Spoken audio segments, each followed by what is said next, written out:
Hey guys, you want to talk about crypto? Feels like a good day to talk about crypto. How about Illuvium? How's that sound? I got small updates about it. More so, I just want to talk about it again. Let's take a look at charts because it's definitely moved decently since last time I've done a video on it. I think by a little less than 25%, and it's holding. Let's go for my favorite non-meme play of the cycle. So, if this is your first time here, welcome. Hopefully, by the end of this, you find something useful, entertaining. If you get some value of it, please do press the like button and subscribe. It will help me out.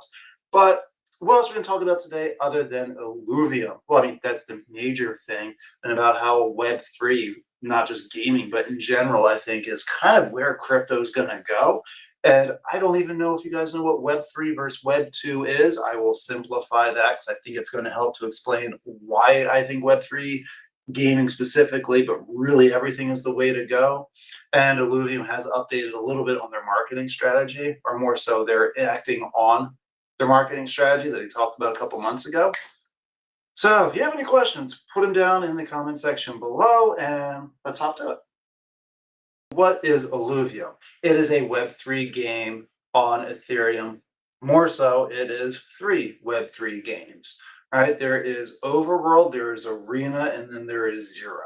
And they're all a little different, but they intertwine and they intermix. Meaning you can take some of the goodies you get in one game and go ahead and play with them in another. Web3 power, we'll get there. So Illuvium's been around for a while. It did ridiculously well last cycle. We can go back and look, but it hit like 1,800 freaking dollars, and right now it's 15. No, I don't think it's going to go back to $1,800. I would be completely sold out by the time it got there anyway, but that'd be phenomenal. But of these three games, Overworld, Arena, and Zero, feel free to correct me if I don't go enough detail for you guys on this one. But Zero, think of it kind of like the original Sim City. If you're old enough to know what that is, perfect. If not, Google it. Then there's Arena. That's more of like an auto battler, very similar to Magic the Gathering.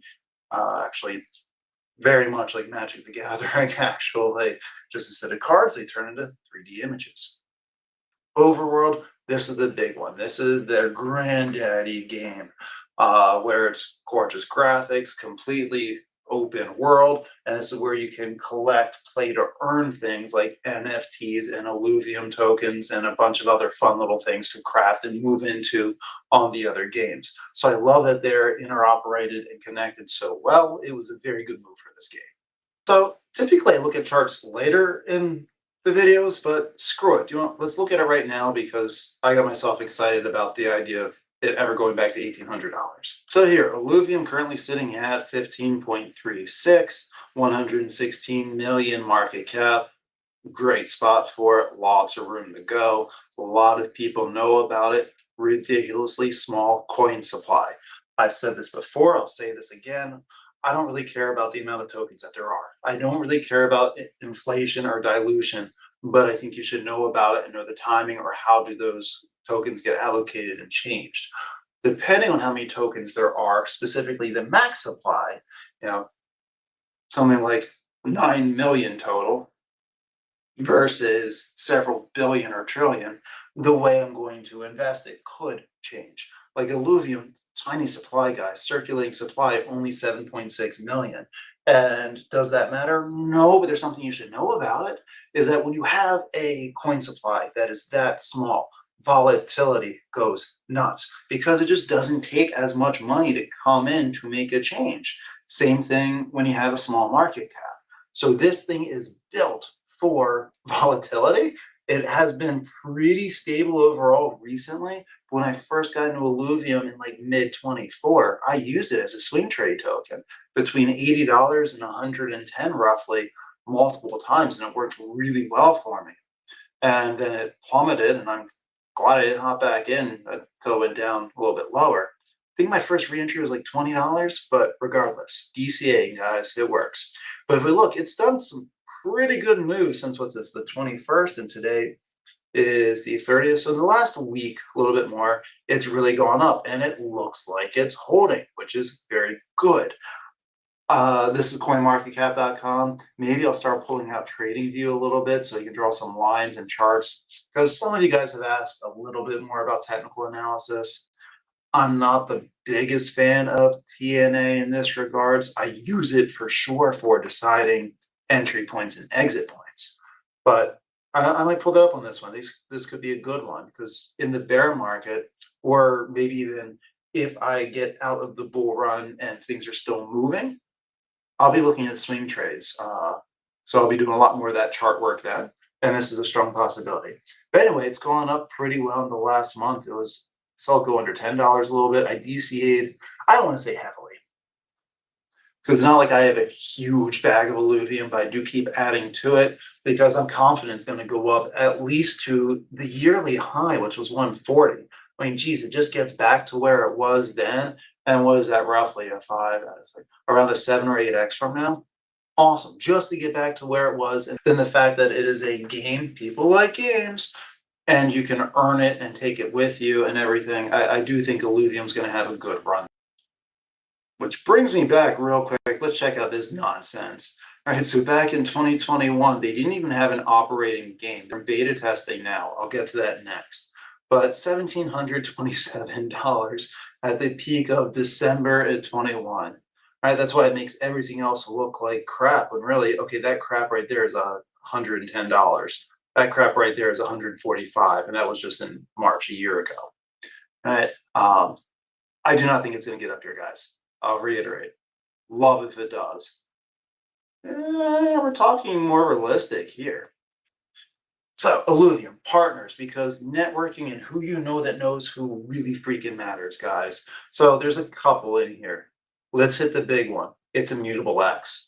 Right? Immutable X handles layer 2 scaling for their NFTs, keeps transactions really freaking cheap with essentially no gas fees. It is almost literally instantaneous, and it helps out with the interoperability to cross-chain. They use this with another partnership of layer 0, which that's really where it makes the compatibility of sending things from Ethereum to Avalanche. Because they can send it to other things too, right? Like they can send it to, I don't know, Solana, Sui, XRP if you wanted to. But really, Avalanche is going to be the main one because that's much more on gaming. But between Immutable X and Layer 0, it makes it almost instantaneous. And they can do it with NFTs, which you can find, create, and earn on the game. So if you're into NFTs, it's a good option. So the Illuvium team, they have a little roadmap, so to speak, of what they plan on doing. Call it a marketing plan, a little bit more than that, but a strategy of how are they going to move forward this year, 24 to 25 and 25 through 26, and it's already been started. And right now they just ended, or maybe it ends, I think it's the 30th of May. So sometime at the end of May, 28th, 29th, 30th, let's call it May 30th, they're ending their open testnet phase. So what the heck does that mean? Right now, starting on the 15th, so US tax day, they started open testnet. Okay, what the heck does this mean? Previously, they were doing trials. Like people are playing these games. I'm more specifically talking overworld for those who are in Illuvium right now. But they opened up the test phase. Think of it as like an early trial. Now everyone can jump in. Previously, you kind of had to get invited or almost apply to get into it. Now you can just hop in and get feedback. They find the bugs, everything that they need to do to make sure that when they release the final project, it's a lot freaking better. And this is great because it's only one step away, really, from being released. And timing is everything, guys. Right? So on May 30-ish, 30th-ish, there we go. They're going to launch their open beta testnet. This will be essentially the full game, but not quite. But this is where it's going to be pretty much their final draft. The graphics should be completely polished. They should have everything balanced out and all the frame rate issues and anything that might be found there done. They'll have all the NFT creations, the token trading, their NFT marketplace. All that stuff will be 100% done. And at this phase, they are looking for any issues just to make sure that they have a good final project when they push it out. So depending on how that first arbitrarily week or two goes, that could cause some significant price action. This is why it matters. Again, I'm not saying I'm right. We'll find out in the near future, but I've been believing, I'm holding to it, that halfway through April, we're past that, to the end of July is going to be where we're going to have at least one of the major alt seasons. There is a strong possibility we will in quarter four, Q1 coming up. But if at the end of May, beginning of June, they say, hey, the beta testing went great, we are now going live, and they pick a date, timing when things like M2 global supply and all these other factors that we've talked about and many other channels have thrown in there, they all add up. Timing in here looks really good. I like the timing on this because you can have great news that comes out, but it's not a time when people give a rat's ass about crypto or have faith in it. Again, whole tariff situation made everyone scared. Right? It just won't do as well. I like their timing of everything. So, just to piggyback briefly on the timing and everything, one of the things I'm looking for is that when they do full beta testing, is people can start earning real Illuvium then, and people are going to want to have it. And if they're following it, hopefully they believe it's going to go up higher. So this could be a selling pressure thing, but in all reality, I don't think people are going to be making enough for it. But when they start pushing and advertising, you hear people saying, hey, I just made 10 Illuvium. And then you look up the price and realize, oh crap, they just made $150 by playing a video game. This is the attention that we want. Hype and just word of mouth. All right. So where's my price prediction? This hasn't changed. For those of you who have listened to me many times, I'm pretty hell-bent on I will not change price predictions based off of anything like price action. All right. Like if the price goes to crap, but it wasn't caused by a fundamental flaw, a scam, anything that actually matters, I don't care. Price prediction is still the same. On the positive side, this might change soon. We'll see. But currently, I'm calling this between, it's a wider range than I like giving. But I'm going to call it 120 to 180. There is a very good chance it's going to go fly past that if they announce that they're going to have the open or full game launch by, let's say, beginning of quarter three. An announcement like that comes, or they do a large partnership, like they're doing say they end up doing something with Beam, all right, that really just helps pump out a bunch of gaming. That could change it. But based off of the information I have right now and my opinions about it, I'm going to call it between 120 and 180. And I'm pretty sure my first sell limit isn't until about $88. I remember that due to a fun personal reason. Share that in another video. I won't do it on this one. But I think that's where my first sell limit is, about $88. I will continue many more into that one because of all my price predictions I've given. This is the one I am the most confident that I might change it or increase it. But, and this is a methodology, I guess, point. Don't do anything I do just because I do it. Do your own thought. But let's say I raise my price prediction, think it's going to go higher. Let's say I raise it to 300 or 400, which that's very much in the realm of possibility. I'm just not willing to bite on it and the information I have now. I'm not going to sell too much before then.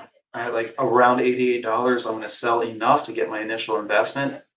I think I have another sell limit hit around the 165 at the top end, and that's only about half my tokens. I'm pretty confident that it's going to be able to go up. And if I'm wrong, I'm wrong. I've got the sell limit set in there.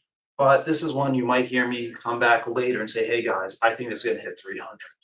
But that's my own thoughts. What about yours? Are you in Illuvium? Have you enjoyed the ups and downs from it, specifically last cycle? What are your thoughts about it? I think it's a great swing trade. I'm not using it for it right now. But it's a strong possibility I will in the near future. I think it's a great game. I've played all three of them. I didn't get to have as much time in it. But Arena, I grew up in Magic the Gathering. I thought it was fun. But let me know what you guys think down below. What are your thoughts? What are other gaming coins that you're into? Because this is not one that I'm not really big into gaming. Here's my play. What's yours? Let me know. Peace.